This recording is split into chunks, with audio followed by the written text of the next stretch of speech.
You guys made the decision to remodel the house on your own, so why do I have to pay for it? My mother-in-law makes an unreasonable remark. Surprisingly, my husband sides with her. Right, just as you say. What? I'm stunned by his unexpected reply. What are you thinking, honey? I'm Kylie, a 35-year-old busy nurse. My job is quite demanding, but I find it challenging and satisfying. I've been lucky to have someone who has been my main pillar of support, my husband Martin. We went to the same high school and started going out during university. So we have been together for over 15 years, even though we've only been married for about 2 years. Being together for so long, we've grown to understand each other quite well and accept each other's flaws. Sharing a life with him brings a sense of security and peace, and spending time with him is invaluable to me. Despite the happiness in our lives, there is someone who troubles us. My mother-in-law, Julie. She clearly disliked me from the first time we met. Are you the same girlfriend who's been with Martin since college? Never thought you'd keep it up for so long. No more goals would give up and step aside, don't you think? You should have let him go. I couldn't understand what she was saying at first.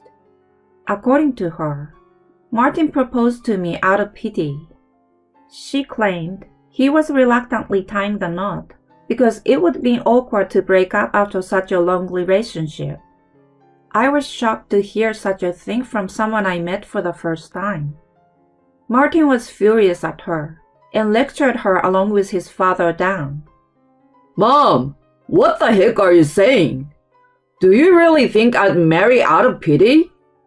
I genuinely love her and want to spend the rest of my life with her. He's right. He's sincere and has his own principles. What you said was disrespectful to Kylie. Scolded by them, she rolled her eyes and looked indifferent. I don't see the point of defending her. So the first meeting ended up being a disaster. When we had dinner with both sets of family, she kept making snide remarks about me and my parents, only to be scolded by her husband and son. Since I had already informed my parents about her, they weren't too surprised, but they were still amazed at the extent of her behavior. Despite all this, we managed to have a beautiful wedding and have been living happily. The only thing is that whenever we visit my in-laws, Julie continues to bully me. Are you still working, Kylie? Yes. Being a wife usually means keeping the house and taking care of your husband, you know. And yet, why are you so selfish? I feel sorry for Martin. He's too kind to ask you to be a housewife. I'm troubled by her unfounded fantasies. Martin and I have been good communication, and when it comes to work, we've agreed to do our best in our own ways. Since he lived alone for a long time, he's able to handle household chores. I have irregular work hours like night shifts, so we lead independent lives. We find time to have meals together and enjoy relaxing moments when our schedules align. That's how we have found the best way for us to be a couple and live happily. Mom, are you telling her something unnecessary again? Don't tell me you were picking on her. I didn't say anything really. I just gave her a little lecture. What do you mean, a lecture? You said something nasty, didn't you? Oh, please. Anyway, did you get what I was telling you, Kylie? You better follow what I say. She blubbers random things as she walks away. When Martin and Dan are not around, she starts insulting me immediately. It's really amazing how she never gets tired of it. She's had this attitude toward me since we got married, so honestly, I don't like her. I thought she would eventually get tired of bullying me, but she has kept it up without fail. Even when scolded by Dan and Martin, she doesn't care. I think she could use that strength for something better. Unlike her, Dan is incredibly pleasant to be with. We go out to eat with him sometimes. He tells Julie he's meeting his friends and secretly comes out with us. If she finds out that she has been left out, she would definitely be furious. Well, ideally we would love to go as a family of 4, but with her attacking me non-stop, it's impossible. Besides, both Martin and Dan find it more relaxing without her selfish and overbearing presence. So it's better for the 3 of us to have a peaceful meal. Everything other than her had been going well in our lives, and she was the only troublesome presence. However, just recently, an unexpected event occurred. Dan suddenly fell seriously ill and passed away. Both Martin and I were quite shaken by the sudden news. When we rushed to the hospital, his cold and lifeless body was lying there. Dad. Martin crumbled to his knees at the sight of him. While comforting Martin, I couldn't stop my tears either. To make things easier for him, I took the lead in arranging and preparing for the funeral. He managed the role of the chief mourner, while Julie did absolutely nothing. Moreover, she didn't even seem terribly saddened by the death of her husband. Despite spending most of their lives together and being supported by him for so many years, I wondered why she was so indifferent. Regardless of her questionable demeanor, we were able to have a heartfelt gathering where his memories were cherished. Many people came to bid farewell to Dan, who was well liked in the community. He must have been touched too. Well, it was a bit unfortunate that the love of his life seems to be unemotional. After the funeral, we tried to go back to our normal routine.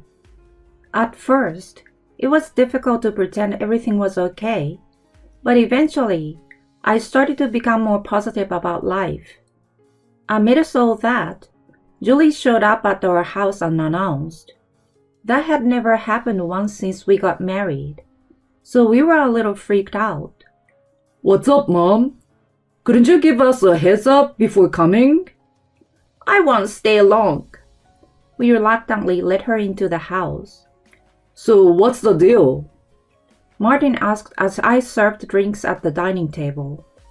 Then, she made a surprising statement. I want you guys to move in with me. What? We were totally taken aback. What did you just say? Martin asked hesitantly. I'm telling you to move in with me. Why do you have to be so condescending? And why all of a sudden? Well, I'm kind of lonely after your dad passed away, and it's inconvenient in many ways. There's no one to do the heavy lifting, and living alone in a big house makes cleaning a pain. If something happens to me, there's no one to help either. In case of illness or break-in, there's no one to rely on. Well, it might be true, but can we regularly visit you instead? We have irregular work hours, so living together might disrupt your routine and cause trouble for you. Are you saying you don't want to live together? It's not like that, but being told suddenly is inconvenient, you know.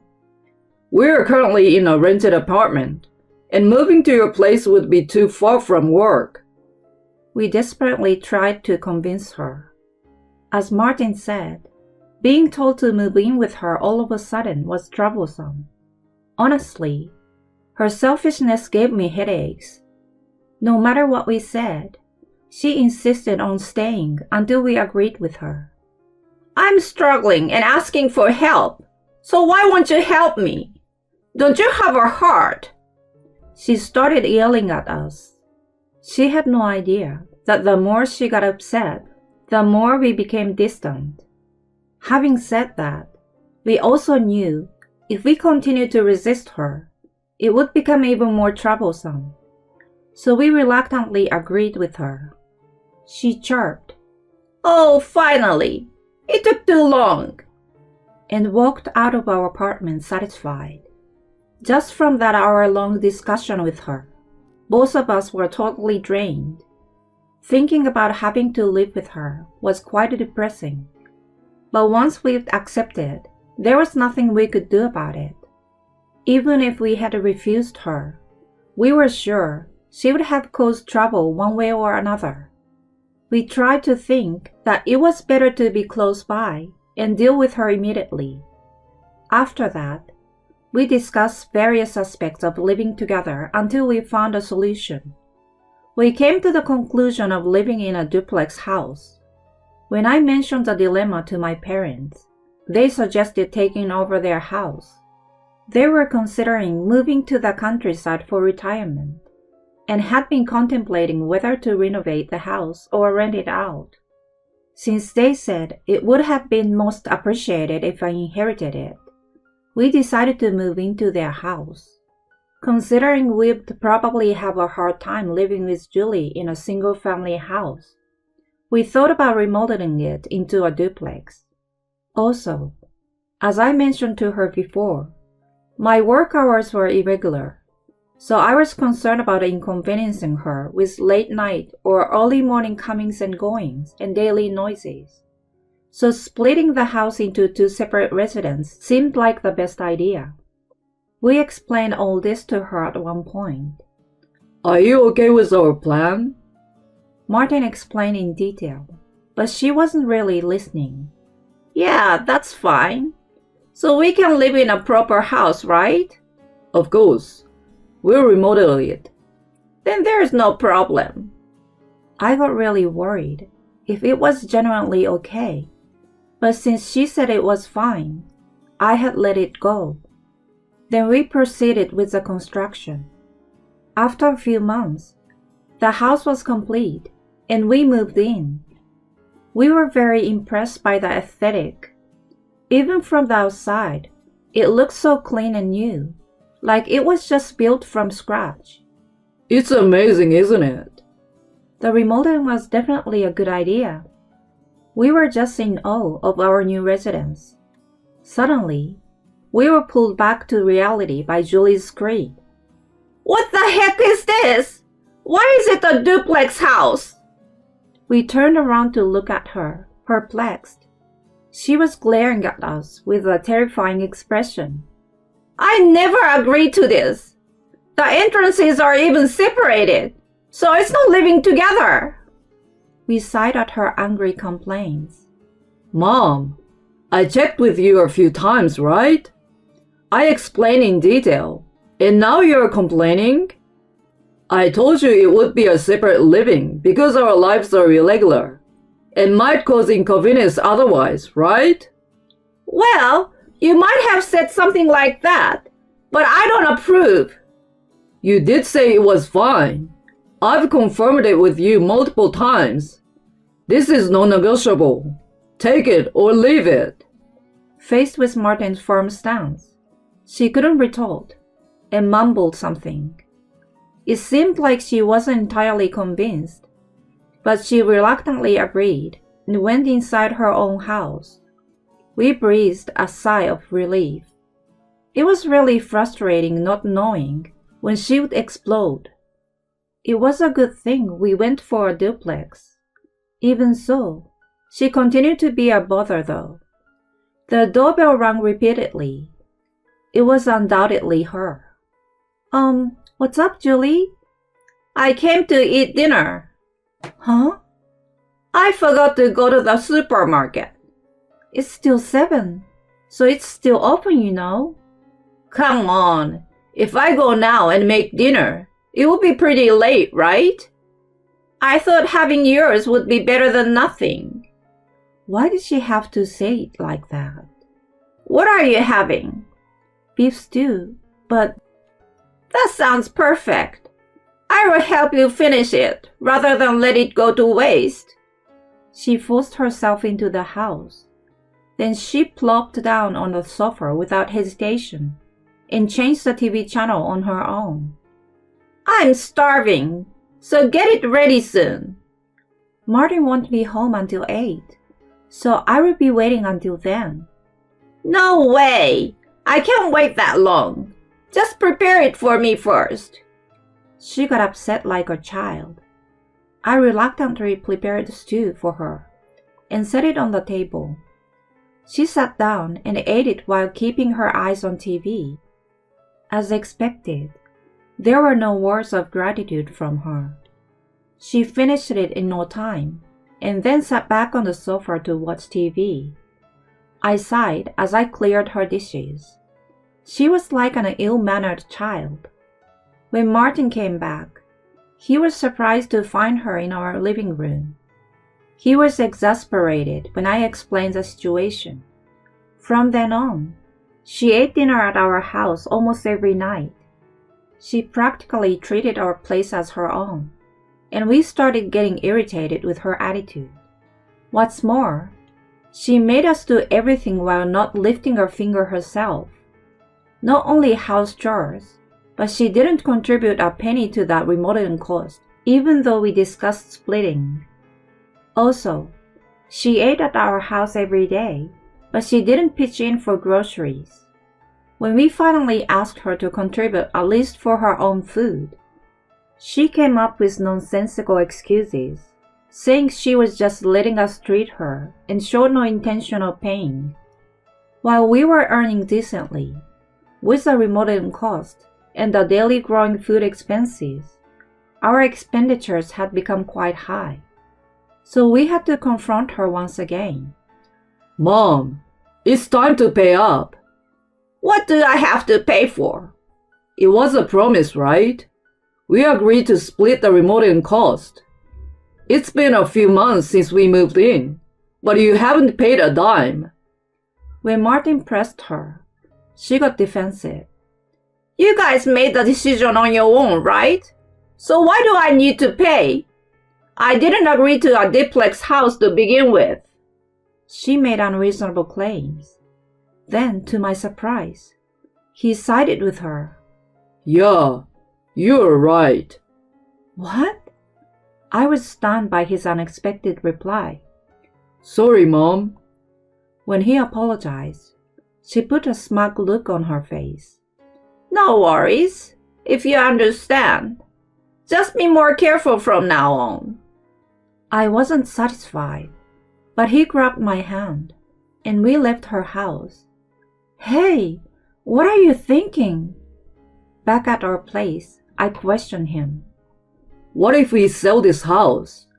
But if we do that, your mom won't have a place to live. Don't worry about her anymore. If she wants to do whatever she wants, let her do it alone. Let's live just the two of us. His idea shifted my thoughts in that direction. You were so right. We've been too accommodating to her for too long. I've had enough. We quickly prepared to move, starting with finding an apartment for the two of us. We didn't mind renting again, and it didn't have to be spacious. We compared our non-negotiable conditions and found a suitable property. We promptly signed a lease to be able to move in any time. We put the house on the market, packed our belongings, and were ready to go. Meanwhile, Julie had no clue what was going on. We kept it a secret until the last minute to trouble her. Soon after, the moving company arrived and started loading our belongings. Then, Julie rushed over in a panic. What in the world is going on? Are you guys moving? Yeah, we are. Then there's no point. What am I supposed to do alone? You are still healthy. You can live alone. We are cutting ties with you, Mom. What are you saying? You can't do such a thing. Yeah, we can. And we won't be dealing with you anymore. When he firmly stated, she got angry and defiant. What's wrong with you, you idiot? I would be fine without you guys anyway. I will live it up in this house. Then we drop a bomb on her. What are you talking about? We've already put this house on the market. What? The owner is moving, so it's obvious, isn't it? Wait a minute, Martin. So I will have to leave too? Yeah, but if you buy the house, you can stay. Right, honey? Sure. Would you like to buy my house? What do you mean by your house? Looks like you haven't been listening at all. This house was originally my family house. I inherited it and remodeled it. Really? So I have the right to sell it. Of course, you will have to leave too. If you try to remain, I will have you arrested for trespassing. Oh no. She finally seemed to understand her situation. Wait, if you leave me behind, who will I rely on? Martin, are you abandoning your own mother? You only bring out your family when it suits you, huh? I can't see myself caring about someone like that anymore. We're moving now. You should leave soon too. Martin! She was left speechless, looking pale. We left the house without giving another glance at her. Later, she was forcibly kicked out of the house. We blocked her on our phones, so we never got any direct calls, but Martin received emails. She managed to find a cheap rundown apartment, but she claimed she was struggling and needed financial assistance. We had already covered her living expenses and remodeling the cost. We cut ties when we left, so we didn't need to be involved anymore. He deleted the emails and marked her address as spam. We heard from her relatives that she was accumulating debts and seeking financial help, but we told them not to engage and explained that we were no longer connected. She's shut out by everyone, and no one knows how she's doing now. We decided to forget about her and focus on our lives. We plan to prioritize each other and live happily from now on.